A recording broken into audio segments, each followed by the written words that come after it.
આજે વહેલી સવારથી જ વરસાદ પડી રહ્યો છે ત્યારે આ તસવીર છે કમેલા દરવાજા રઘુકુળ માર્કેટ પાસે જ્યાં મેટ્રોનું કામ ચાલી રહ્યું છે તે પાણી ભરાઈ ગયું છે જેથી વાહન વ્યવહાર ખોરવાઈ ગયો છે તો સવારી માર્કેટ જવાવાળાને પણ તકલીફ પડી રહી છે અને બાઇક અને રિક્ષા લઈને અવરજવર કરતા વાહન ચાલકો પણ હાલાકી ભોગવી રહ્યા છે ત્યારે અડધી રાતથી વરસાદ અવિરતપણે ચાલુ છે જેને લીધે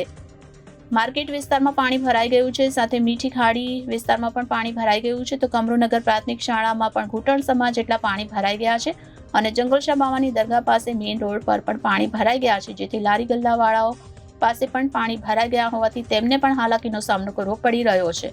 ત્યારે તસવીરમાં દેખાઈ રહ્યું છે કે વહેલી સવારથી મુશળધાર વરસાદ પડી રહ્યો છે જેને કારણે અનેક વિસ્તારોમાં પાણી ભરાઈ ગયા છે ત્યાં મીઠી ખાડી પણ ફૂલ થઈ ગઈ છે છલોછલ થઈ ગઈ છે તો બીજી તરફ ન્યૂ સિવિલ હોસ્પિટલમાં જૂના ટ્રોમા સેન્ટર પાસે પણ પાણી ભરાઈ ગયેલા જોવા મળી રહેલા છે સુરત જિલ્લામાં સોમવારે વરસાદે ફરી બેટિંગ શરૂ કરી હતી તો સુરત જિલ્લાના ઓલપાડ તાલુકા બાદ તમામ તાલુકામાં વરસાદની હાજરી નોંધાઈ હતી જેમાં સૌથી વધુ વરસાદ માંડવીમાં પણ વરસ્યો હતો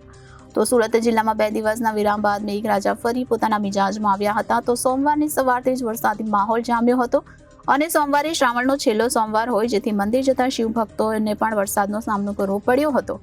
ત્યારે રાજ્યમાં ખાસ કરીને મધ્ય અને દક્ષિણ ગુજરાતમાં ગત રોજથી ભારે વરસાદનો બીજો રાઉન્ડ શરૂ થયો છે આ સાથે આગામી 7 દિવસ રાજ્યમાં અતિ ભારે વરસાદ પડવાની પણ આગાહી કરવામાં આવી છે ત્યારે દક્ષિણ ગુજરાતમાં પણ વધારે વરસાદને કારણે જળબંબાકાર જેવી સ્થિતિ જોવા મળી રહી છે તો હવામાન વિભાગ દ્વારા સપ્ટેમ્બર મહિનાની શરૂઆતમાં સમગ્ર મહિના દરમિયાન ગુજરાત રાજ્યમાં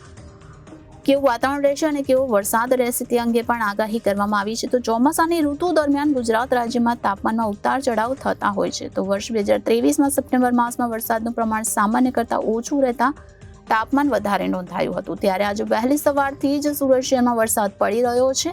ત્યારે આ તસવીર છે કમેલા દરવાજા રઘુકુળ માર્કેટ પાસે જ્યાં મેટ્રોનું કામ ચાલુ છે તે પાણી ભરાઈ ગયું છે જેથી વાહન વ્યવહાર પણ ખોરવાઈ રહ્યો છે અને સવારે માર્કેટ જવાવાળાને તકલીફ પડી રહી છે બાઇક રિક્ષા એ લોકોને પણ આવવા જવામાં પાણી ભરાઈ જવાને કારણે તકલીફ પડી રહી છે તો અડધી રાતથી વરસાદ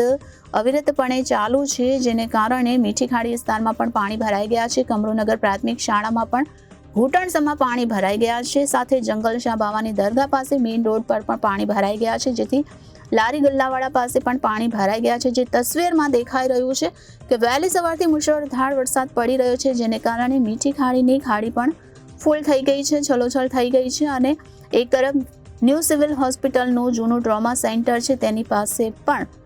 પાણી ભરાઈ ગયા છે રિપોર્ટર હનીફ મલિક નાદિસ ન્યૂઝ સુરત